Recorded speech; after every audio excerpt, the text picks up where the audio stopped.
y'all doing, man? It's late. Came all the way from Long Island. Shout out Long Island. I sleep there.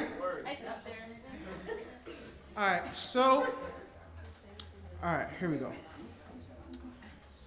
When I begin to write, I find myself in front of two means. They both produce heat, but at speeds and temperatures that put them at odds within me. Because one is better for you, but the other is better for me. One takes longer to process, the other is quickest to see. It feeds you quicker, you see, and if you cut enough corners, you'll see it quick in your feed. So one is easy to feed, but the other is better to eat. Even though it takes longer to get onto your plate, it's worth the wait, and once consumed, it appears to add value, so it's worth the wait. Have you ever heard of a kiln? It's K-I-L-N, it's like an oven.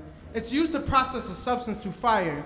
And once whatever you choose enters this process, it'll never be the same. Once it leaves, it comes out solidified without losing its shape. See, there are certain things you can do with a kiln that you can't with a microwave. Certain things that take time and temperature that seems uncomfortable, that you aren't accustomed to. Usually, you'll find a kiln at a potter's house because it's mostly meant for clay, for messages that want to be molded, given for men who want to stand still in front of the maker. I find there may be less substance nowadays because we're not as willing to be processed through fire, through waiting against doubt, through patience against clout. Many things I made haven't made it out the fire because there's no substance in it. It never saw the light of day because it was for the Son of Man. And I always try to put my words in his hand because I could have swore I seen him stand in fire before with men who are willing to withstand heat in order to see a finished product. The kind of heat you feel before you find out if you're a diamond or a busted pipe dream. See, the diamond and the busted pipe dream both go through the same process, but one is patient with depression, the other one doesn't know how to process. That was hard. It takes a certain presence of mind to see the purpose in being forged through fire. Whether you write or not, you will find yourself in front of two means that both produce heat, but at speeds and temperatures that put them at odds within you and within me. See, both means create a product that seems to be hot on the surface, but when you cut through to its core, one stays hot while the other one gets a little bit cold, because one has learned to endure and the other one has started to fold. The challenge is to not let culture have the final say and validate on what they think is gold, because some people still judge a book by its cover. Some people, don't be fooled by the applause, because some people judge a book by its cover. Some people think that just because the cover looks cool or sounds creative that the rest of its content will follow suit. Some people assume that if the first bite of their meal is hot, then the rest of it will be too.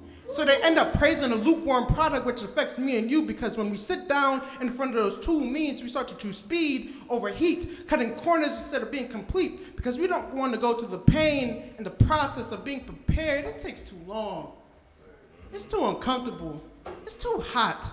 But if you rush it now, if you rush that idea now, if you rush to share that now, what you thought would feed you might give you aches and pains, and what you thought would feed them might force them away. So I ask, are you willing to share anything just to say you had food on the plate?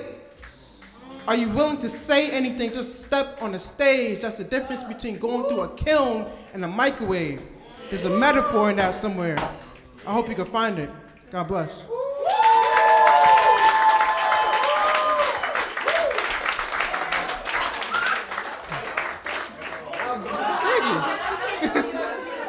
I appreciate that. My name is Jason Powell. You can find me on Instagram at _bookofj _BOOKOFJ_. Also, if you like basketball, I have a page called Moves and Metaphors. I do basketball poems. And thank you. And I have merch on the links in my bio. My little logo. We don't know. You got to see it on the website. I don't know. I don't have any more. Yeah, so I got a logo. So thank you. Hey!